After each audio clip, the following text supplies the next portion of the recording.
Bismillahirrahmanirrahim. Assalamualaikum warahmatullahi wabarakatuh. Pemirsa, dimanapun Anda berada, kita kembali bertemu di DNA Business Channel. Kali ini saya ingin meneruskan beberapa hal yang saya kira kita bisa membaca dalam ragam jejak digital, baik langsung di YouTube ataupun di Instagram ataupun di WhatsApp yang mengirimkan ragam pertanyaan kepada saya yang saya kira penjelasannya butuh lanjutan terkait dengan beberapa orang yang memiliki hasrat, memiliki semangat, memiliki cita-cita untuk menjadi seorang pebisnis, padahal sebelumnya dia lama dibentuk sebagai seorang employee, atau dalam bahasa Kiyosaki itu disebut berada di kuadran employee. Lalu kemudian dia bercita-cita ingin mencoba mandiri karena menjadi employee itu terlalu lama, dia merasa dalam tanda petik dipermainkan oleh ragam situasi, baik langsung maupun tidak langsung begitu ya. Lalu mereka misalnya mencoba untuk mengawali karir mereka sebagai ya minimal sebagai self employed, pekerja bagi dirinya sendiri, atau ya tadi misalnya menjadi pedagang atau menjadi pebisnis begitu ya.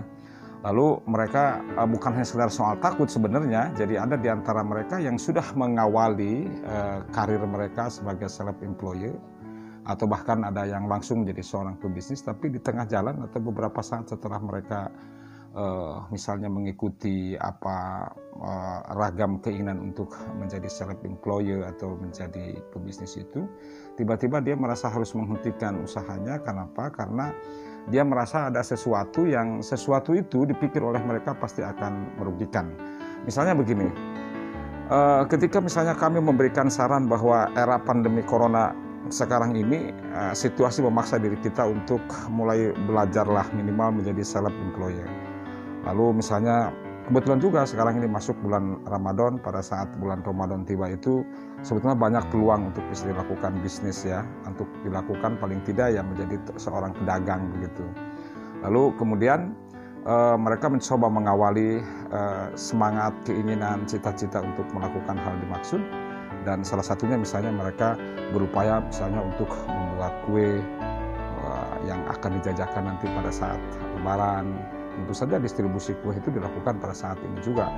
Dan kemudian misalnya mereka bahkan mulai jualan jajanan ya, yang diperlukan untuk mereka yang puasa menjelang maghrib begitu. Tetapi begitu mereka mencoba mengawali semua kisah, semua keinginan, semua cita-cita untuk tadi minimal menjadi self-employed itu, tiba-tiba dia dikejutkan bahwa ketika dia misalnya membuat kolak begitu ya, tiba-tiba banyak orang juga sama membuat kolak begitu. Nah, ketika misalnya dia membuat kue, misalnya kue apa saja jenisnya, tiba-tiba orang juga sama telah dulu mapan menjadi seorang bukan hanya sekedar penjajah kue, tetapi juga pembuat kue yang cukup baik. Nah, saya ingin mengatakan bahwa ketika Anda menjualkan barang-barang jadi ya, karena Anda mengambil dari orang lain lalu Anda ikut menjajakan barang-barang dimaksud di tepi jalan, di tempat yang kemungkinan ramai gitu ya, maka berarti Anda telah menjadi self-employed. Tetapi ketika Anda misalnya berpikir bagaimana membuat kue gitu ya, bagaimana membuat kolak begitu, bagaimana membuat jenis-jenis makanan lain yang diperuntukkan bagi mereka yang berpuasa itu pada saat buka, lalu Anda membuat menu-menu yang sangat khas, maka itu berarti Anda sudah menjadi seorang pebisnis. Jadi pebisnis itu trendsetter, dia pembuat pasar, dia tidak menjadi pengikut pasar. Misalnya ketika ada orang misalnya jualan jualan kolak, lalu dia takut kalah saing dengan orang lain. Nah, ketakutan itu karena rasa kolak yang Anda buat dengan apa yang dibuat oleh orang lain itu rasanya sama.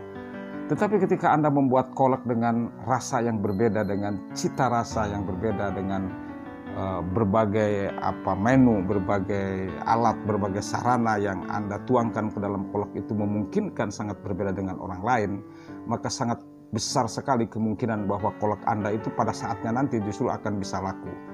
Jadi yang membuat orang kadang-kadang takut bahwa produknya itu gagal, bahwa produknya itu tidak bisa bersaing dengan orang lain, itu sebetulnya karena berhadapan pada sisi market. Nah, tetapi kalau orang misalnya memiliki cita rasa yang sangat berbeda dengan apa yang diproduk oleh orang lain, maka Anda tidak boleh takut bahwa mungkin 1, 2, 3, 4, 5, 6, 7, 8, 9, 10 hari awal-awal mungkin orang belum mengenal begitu ya.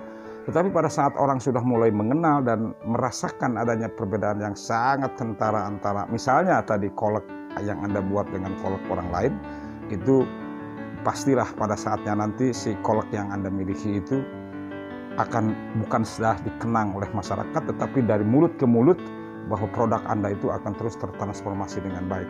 Harus dicatat dengan baik ya, bahwa marketing yang terbaik itu bukan terpapang ya, bukan terpapar di baliho-baliho, bukan juga terpasang di televisi, di radio gitu ya. Tetapi promosi yang paling baik itu adalah ungkapan satu orang pembeli yang satu kepada masyarakat lain, dan terus semakin dia berbicara tentang sesuatu yang baik-baik dari produk yang Anda buat misalnya, maka lama-kelamaan produk Anda dimaksud akan menjadi lebih hebat. Oleh karena itu saya kira ketakutan teman-teman ketika memasuki dunia bisnis itu adalah karena mereka kekurangan inovasi, kekurangan kreativitas. Padahal minimal ya Anda mencoba melakukan modifikasi dari sesuatu misalnya yang sudah ada, kekurangannya di mana kira-kira menurut lidah Anda. Lalu dari kekurangan itu kita coba Anda isi, kita coba penuhi, lalu ketika sudah diisi, sudah dipenuhi dari sesuatu yang dirasa oleh Anda kurang, lalu coba Anda tawarkan produk-produk Anda yang bisa disebut sebagai produk yang baru itu. Harus ingat juga ada satu prinsip ya dalam bidang apapun di kehidupan ini, sebetulnya no new knowledge under the sun. Jadi tidak ada sesuatu yang betul-betul baru di kolong langit ini. Jadi Anda boleh misalnya melakukan modifikasi, memberikan tambahan, atau bahkan mungkin melakukan pengurangan terhadap sesuatu. Oke, ini yang pertama. Yang kedua, saya kira ketakutan tadi itu di edisi lalu sudah saya katakan itu soal mentalitas. Karena itu soal mentalitas tidak akan saya coba ungkapkan ulang. Tetapi kemudian yang ketiga, saya kira kesanggupan Anda tadi untuk menghadapi situasi yang sangat kompetitif ini membutuhkan imajinasi Anda harus lebih tinggi dibandingkan dengan manusia kebanyakan. Nah, imajinasi ini yang seringkali membuat kita juga kadang-kadang imajinasi ini kurang ditumbuhkan dengan baik. Imajinasi ini butuh ruang, mimpi itu butuh ruang.